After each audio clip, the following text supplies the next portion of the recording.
Here's something I didn't expect. The texture on these hand-painted backdrops from Pixapro is so much more than it looks on the website. I'm going to show you a couple of ways to really get the most out of these backdrops. Let's go. We have got the lovely Laura with us, modeling for us, helping us out now. So we have popped up the Pica 200 Pro, and we've got the 90 by 30 strip box, and we're going to use that to get some light onto Laura's key and also to hit some light onto the background for a bit of texture. We're just starting with one light now, and we'll build up from there. Okay, Laura, lovely. Just take yourself this way. Nice. Just take that face a little bit around towards the light for me. Chin up, nice. So we have the light on Laura's right side, camera right, and what we're doing is we're having that nice little bit of light hitting Laura on the face and on the background at the same time to bring in out the texture all around where your model is. Now that we've got the light in place, what we're going to do is we're going to have a little play around and have some fun with different positions and stuff working towards that light, okay? So Laura, just hit the first position that we're in, that's nice. Let's have a few like that, just to have a practice at it. Excellent.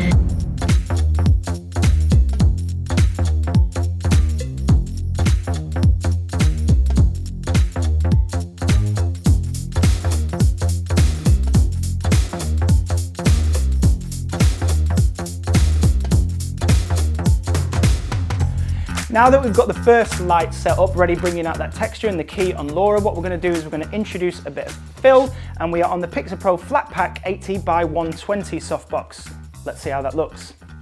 Okay, set up for me, Laura. Just come this way ever so slightly. Take that nose around towards the light there. Lovely.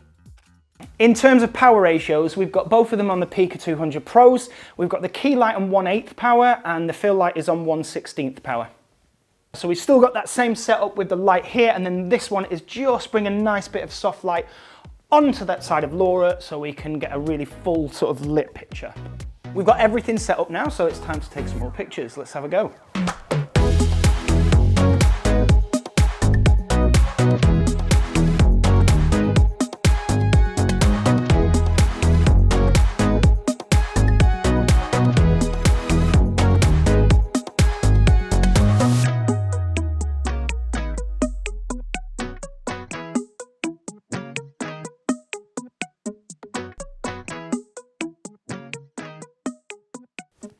We've now got two hand-painted backgrounds from Pixapro, and what we're going to do is we're going to go try and create a 3D look by layering the backdrops.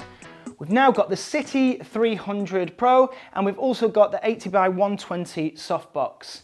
We've got it in its first position, so let's have a play around, because what we really want to do is create a nice shadow between the two backdrops to really create a good 3D effect. Okay, so nice position for me. Just bring that right shoulder up just a tiny little bit, Laura. That's nice. That's it. Take the nose that way ever so slightly. Lovely. One more for look. Why not? Excellent. Okay, so what we can see from this first image and this first setup of the light positioning, it's lit lovely. However, we're not really getting that depth and that 3D effect. So what we're going to try and do is we're going to have a play around with moving the light. Now we're in the second position that we're trying. We're just coming a bit more flat on to see if that will help us create that drop shadow between the two backdrops. So let's give it a go and see what happens. Okay. That's it, lovely. A couple more like that, that's nice. Drop that left arm behind your back. That's nice. One more. Excellent, great. So that's a little bit better, but we're still not quite getting that separation between them all, that sort of deeper shadow that really sort of sees the difference between the two backdrops. What we're going to do, because we've got the City 300 Pro, we're going to use the modeling light to really help us find that position a lot quicker. And what's great about it is that you can adjust the power of modeling light in increments. So we're going to have a little play around with that and then hopefully find the right spot. Boop. Own sound optional. What we've done is we've had a play around, we've moved the positioning with a modeling lamp helping us. So I think it's in a really nice spot now to create that 3D effect. So let's have a go and shoot that and see how it looks. Nice.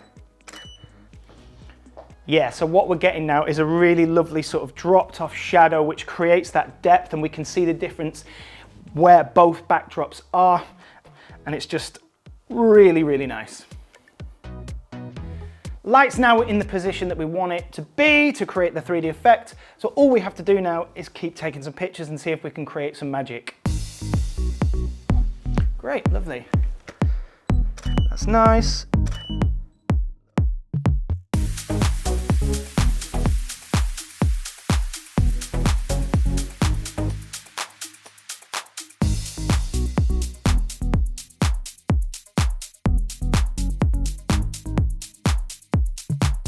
So once you've had fun and you've found your lighting position, then it's about finding the positions with the models and creating some really good shots.